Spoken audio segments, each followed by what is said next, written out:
If we are to call the tyranny of assumptions into question and avoid doxa, the realm of the unquestioned, then we must be willing to subject our own assumptions to debate and discussion.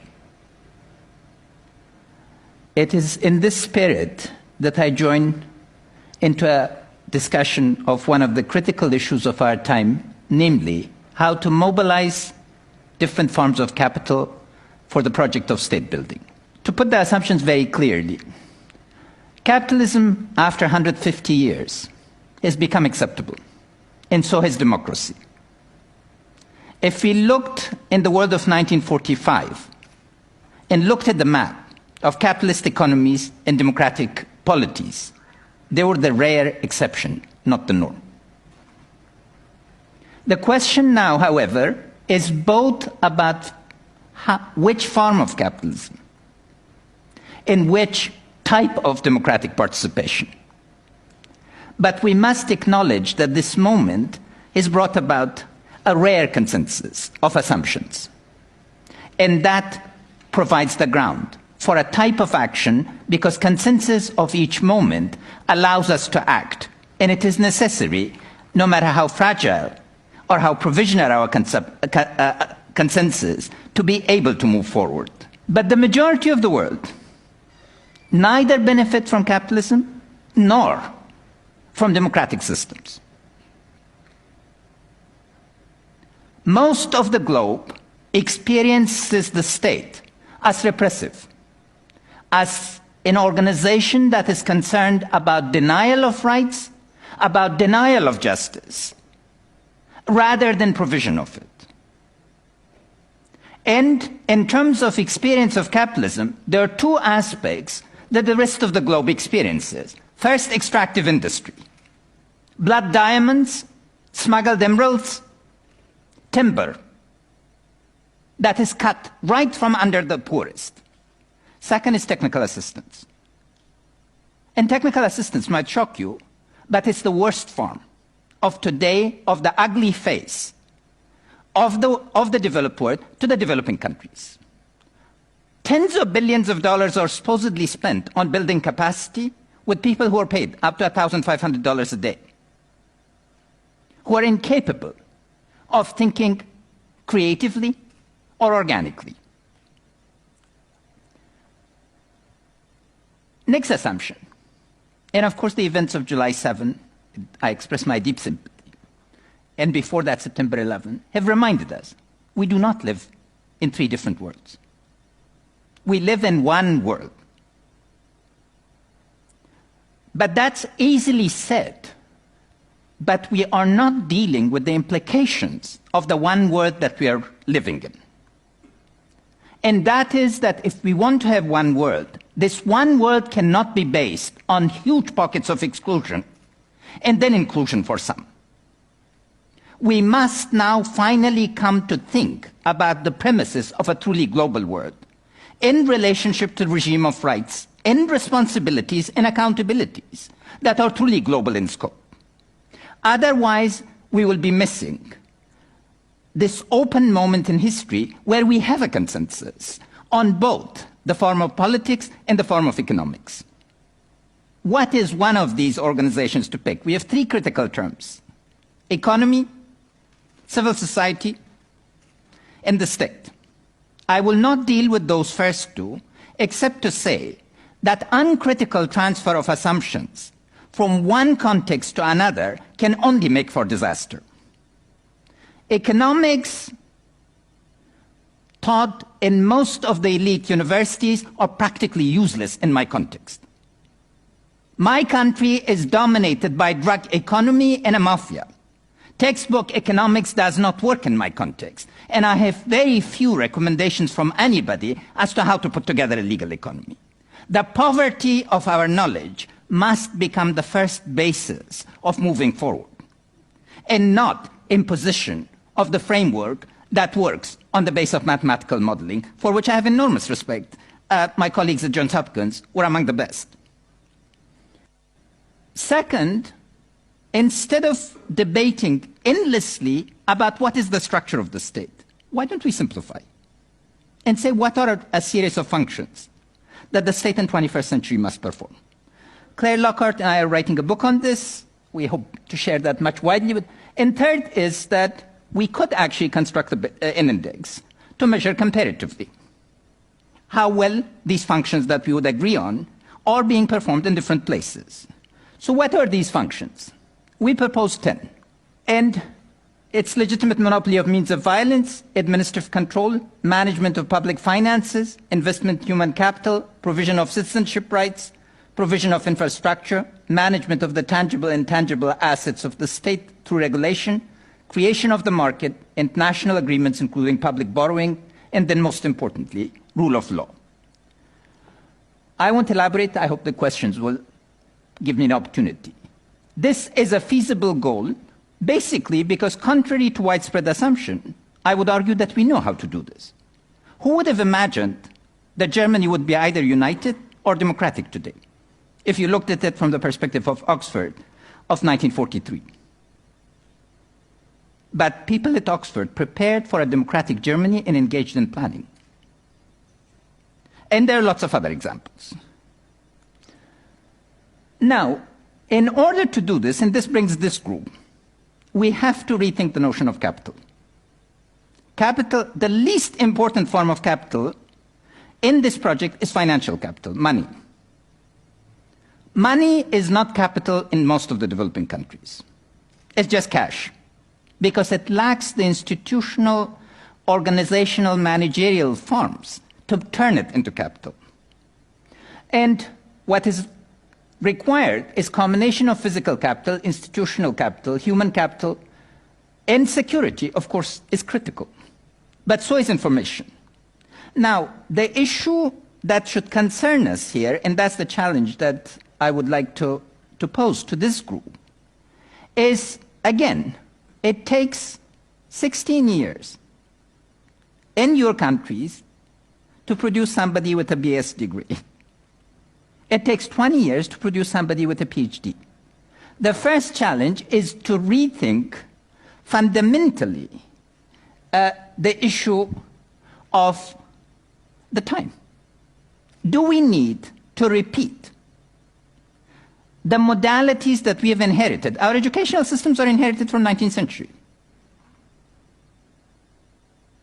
What is it that we need to do fundamentally to re-engage in a project that capital formation is rapid? The absolute majority of the world's population are below 20, and they are growing larger and faster. They need different ways of being approached, different ways of being enfranchised, different ways of being skilled. And that's the first. Second is, you're problem solvers, but you are not engaging your global responsibility. You've stayed away from the problems of corruption. You only want clean environments in which to function. But if you don't think through the problems of corruption, who will? You stay away from design for development. You're great designers, but your designs are selfish. It's for your own immediate use. The world in which I operate operates with designs regarding roads or dams or provision of electricity that have not been revisited in 60 years. This is not right. It requires thinking. But particularly what we need more than anything else from this group is your imagination. To be brought to bear on problems the way meme is supposed to work. As the work on paradigms long time ago showed, Thomas Kunitz's work, it's in the intersection of ideas that new developments, true breakthroughs occur. And I hope that this group would be able to deal with the issue of state in development and the empowerment of the majority of the world's poor through this means. Thank you.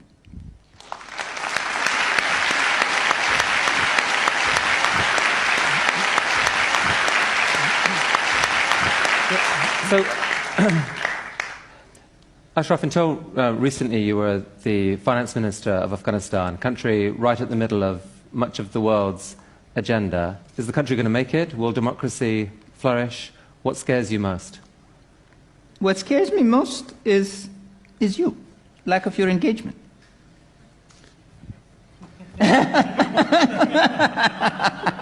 You ask me, you know, I always give the unconventional answer.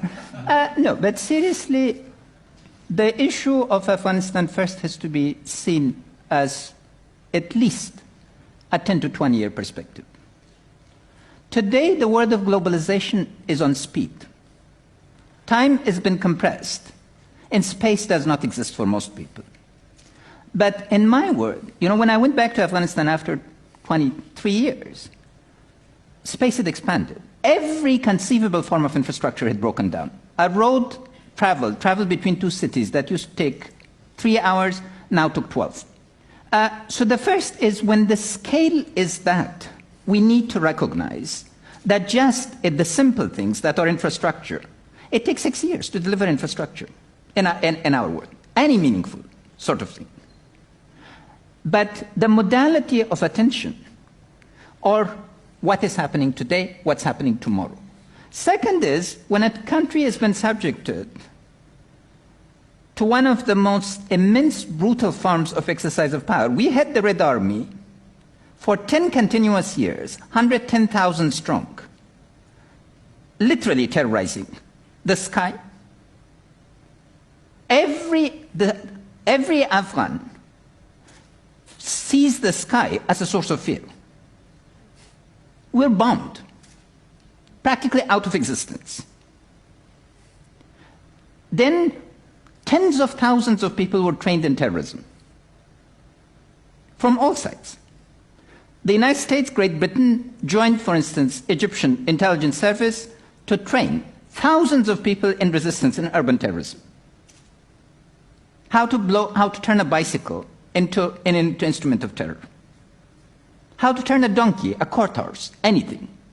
And the Russians equally. So when violence erupts in a country like Afghanistan, it's because of that legacy. But we have to understand that we've been incredibly lucky. I mean, I really can't believe how lucky I am here standing in front of you, speaking.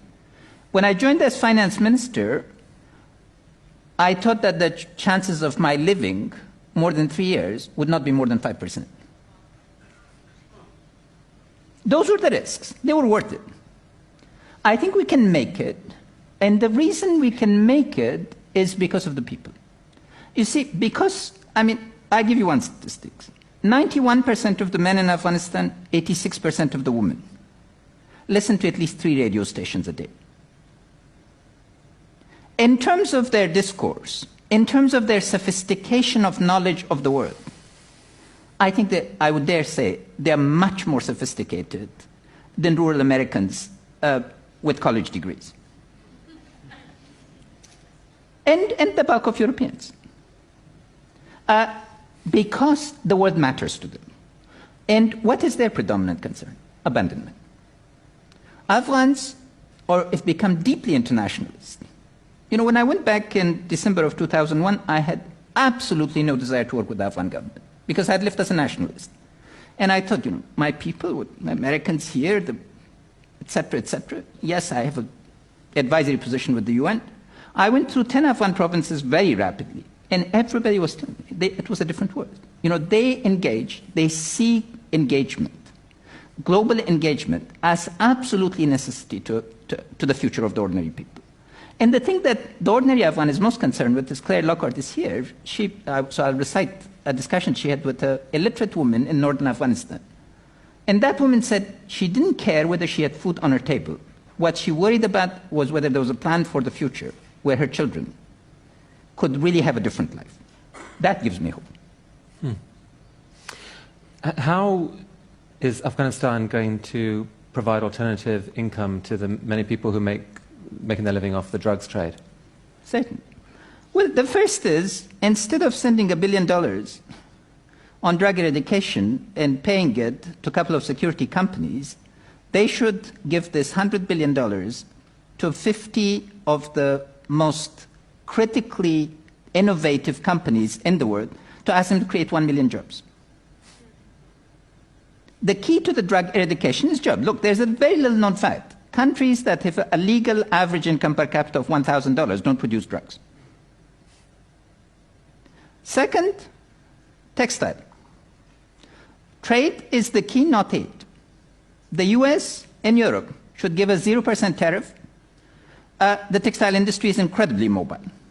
If you want us to be able to compete with China and to attract investment, we could probably attract $4 to $6 billion quite easily in the textile sector if there was zero tariffs.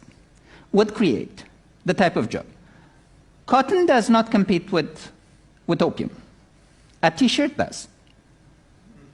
And we need to understand, it's the value chain. Look, the ordinary Afghan is sick and tired of hearing about microcredit.